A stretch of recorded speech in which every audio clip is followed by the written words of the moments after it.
জুনমালিয়ার হয়ে প্রচারে ব্যস্ত মেদিনীপুর পুরসভার ১ নম্বর ওয়ার্ডের কাউন্সিলর অনিমা সাহা।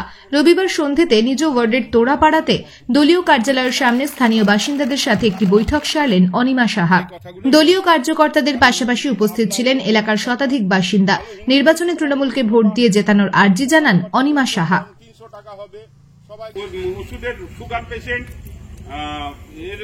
রয়েছে যারা ওষুধ কিনতে হয়, যে ওষুধটা আপনি সেই ওষুধটাই লাগছে এক মাসে, এরকম হচ্ছে কি হয়েছে আপনারাই বুঝছেন ভালো। আজকে আমরা আমাদের ১ নম্বর ওয়ার্ডের যে ১৫২, ১৫৩, ১৫৪ নম্বর বুথ আছে, এই বুথের মানে গুরুত্বপূর্ণ কর্মীদের নিয়ে আজকে আমরা বৈঠক করছি। সামান্য আসন্ন লোকসভা ভোটকে কেন্দ্র করে প্রচার প্রক্রিয়া চালানোর জন্য আমরা এই ৩টি বুথের কর্মীদের নিয়ে আজকে আমরা বৈঠক করছি।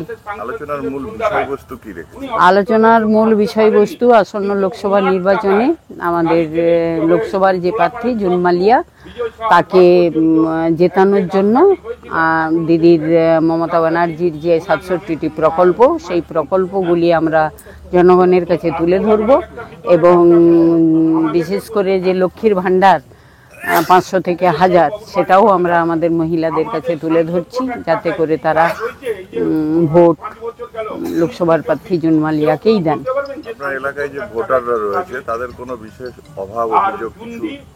আমরা আমার এলাকায় যে সমস্ত ভোটার আছে তাদের বাড়ি বাড়ি যখন আমরা যাচ্ছি, তাদের অভাব অভিযোগ শুনছি এবং সেইগুলিকে যাতে সেই সমস্যার সমাধান করে দেওয়া যায় তার জন্য আমরা চেষ্টা করছি। মূলত কেন্দ্রীয় সরকারের বিরুদ্ধে আমরা কেন্দ্রীয় সরকারের যে বঞ্চনা, ১০০ দিনের টাকা না দেওয়া, যে হাউস ফর অল আছে তার টাকা বন্ধ করে দেওয়া এবং বিভিন্ন উন্নয়নের যে টাকা, সেই টাকাকে বন্ধ করে দেওয়ার জন্য যে চক্রান্ত, সেই চক্রান্তকে রোখার জন্য আমরা এলাকায় এলাকায় প্রচার করছি এবং যাতে করে বেশি বেশি এই পশ্চিমবাংলা থেকে সিট আমরা জয়লাভ করতে পারি, তার জন্য আমরা প্রচার চালাচ্ছি।